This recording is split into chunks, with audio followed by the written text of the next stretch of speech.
sometimes when I guide people on tour, they ask me, what did I do for my PhD? And when I say I conducted the research on dark tourism, they ask me intuitively, does that mean tourism at night?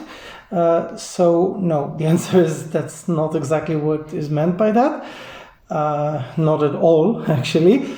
Although Berlin at night is really quite nice, and I really recommend to take a guided walking tour in all the highlights of the city.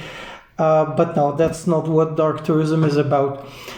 So specifically for my research, I adapted a definition to be more suitable for the sites that we have in Berlin and Brandenburg. So my working definition of dark tourism is that travel and visitation to sites that present death, scenes of death, acts of violence, tragedy, and crimes against humanity. Now, one element that is very important is that if you go to a very remote, maybe a remote country somewhere, and you have a television crew with you, for example, and the place is weird, maybe there's even an element of death, but there's no tourism, then I would argue that that is not dark tourism. And I make this point, this argument, because again, I would argue that in order for something to be dark tourism, then there has to be a person who travels to a place using tourism infrastructure. So when you travel away from home, that is the definition of tourism, right? You have to be away from home.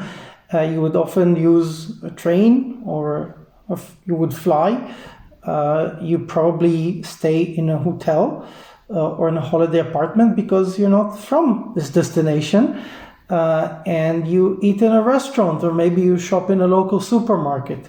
So this is really quite important.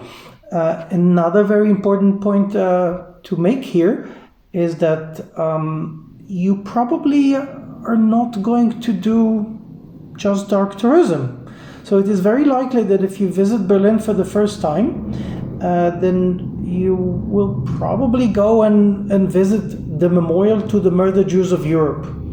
Maybe you went to the memorial site to the former concentration camp of Sachsenhausen.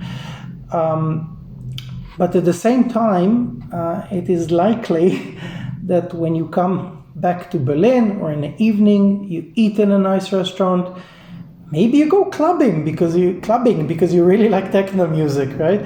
So, or you go to a beautiful art gallery or one of our 200 museums in Berlin and Potsdam together.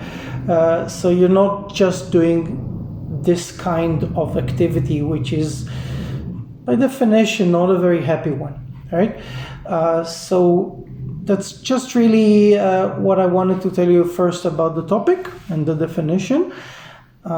Yes, it's not a regular tourism. It's not like when you go on a holiday to some beach resort and you drink a tasty cocktail.